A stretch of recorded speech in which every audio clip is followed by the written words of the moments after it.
ever wonder what really happens when big money and politics get together at some fancy closed-door resort?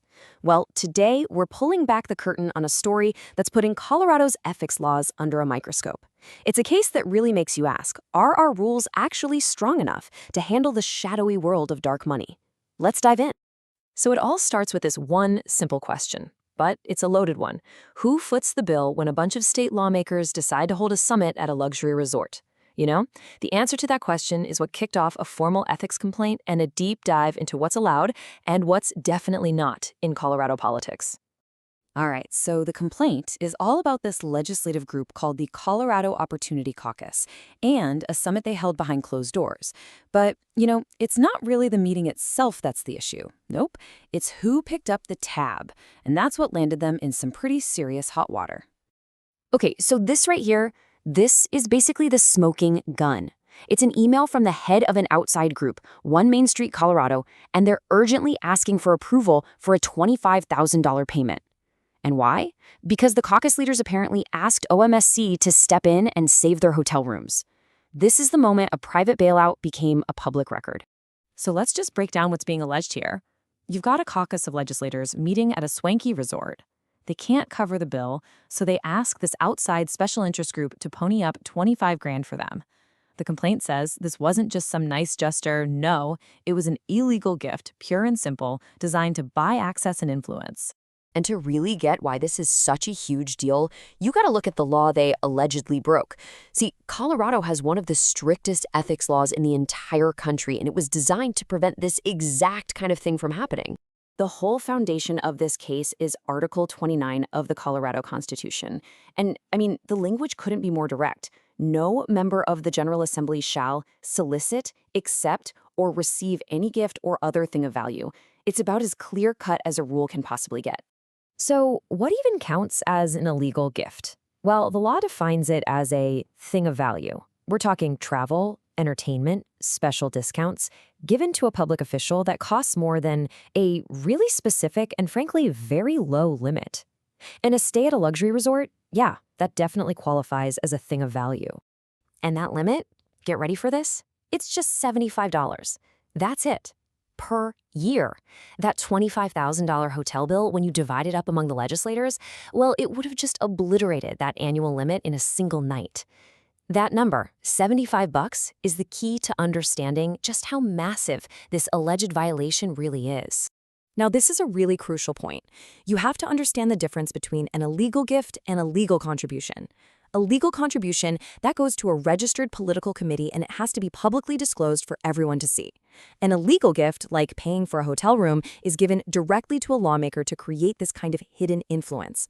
One is transparent and regulated, the other is secret and totally banned. And this brings us to the group that actually paid the bill, One Main Street, Colorado. So who are they? And why on earth would they spend $25,000 on hotel rooms for politicians? This is where the story gets way bigger than just an ethics complaint, and we start wading into the murky waters of dark money. So when we say dark money group, what are we even talking about? Well, it's an organization that spends a ton of money to influence elections, but, and this is the most important part, it doesn't have to tell you where that money came from. They operate in the shadows, making it pretty much impossible for the public to know who is really pulling the strings. And One Main Street, Colorado? Yeah, they fit this description to a T. It's the nonprofit that paid for the resort. In just the first half of 2024, it spent nearly $1.4 million from donors it absolutely refuses to name. That's the kind of financial firepower we're talking about, all operating behind the scenes. And it gets deeper. This shows you just how intertwined they were. On the left, you've got an email from OMSC's director, and he's sending a proposed op-ed to the caucus leaders. Then, on the right, you see the final article, published with only the legislators' names on it, no mention of OMSC at all. So they weren't just funding the caucus, they were literally writing their public statements for them. The ethics complaint lays out a level of control that is just mind-blowing. OMSC allegedly dreamed up the caucus's entire mission, staffed it with their own people, planned the very summit we're talking about, and even ghost wrote op-eds for elected officials. The complaint basically argues this wasn't a partnership, it was a complete takeover.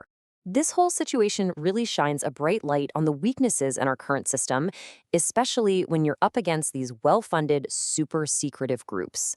So, in response to all this, a new legislative proposal has been put forward to try and fight back. It's called the Colorado Campaign Finance Integrity and Transparency Act, and its goal is pretty simple: to add some serious teeth to the state's anti-corruption laws, specifically targeting dark money and really upping the consequences for breaking the rules. And when I say teeth, I mean it. Just look at these proposed penalties. A first offense could land you a Class 5 felony and prison time. A second or third offense could mean up to 12 years behind bars and a permanent ban from politics. We're not talking about a slap on the wrist here. This is a massive shift from simple fines to serious criminal charges. So, how do you make sure this new system actually works?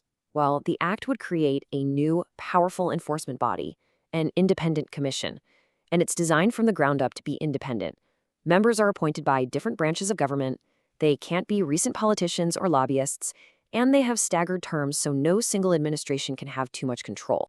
And here's the real game changer. This new commission would have actual power.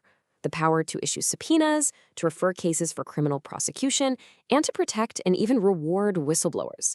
These are the tools you need for proactive investigation, not just, sitting around and waiting for someone else to file a complaint. So what we're really seeing here is a fundamental conflict. It's a showdown between an old system that's clearly struggling to keep up with the new realities of dark money and a new proposal that's aimed at forcing real transparency and accountability. This final comparison really drives the whole point home. I mean, it's night and day. The current system is reactive. It waits for citizen complaints and mostly just hands out small fines. The proposed system is proactive, with independent investigators, felony charges, and rules specifically designed to slam the door on dark money loopholes. It's a complete overhaul of how we even think about enforcement. And this all brings us back to one final critical question. The case of the Colorado Opportunity Caucus shows us a system that seems, pretty broken. This new law proposes a powerful fix. But is tougher enforcement on its own really enough to restore public trust in government? That's the challenge, and it's right at the heart of this entire debate.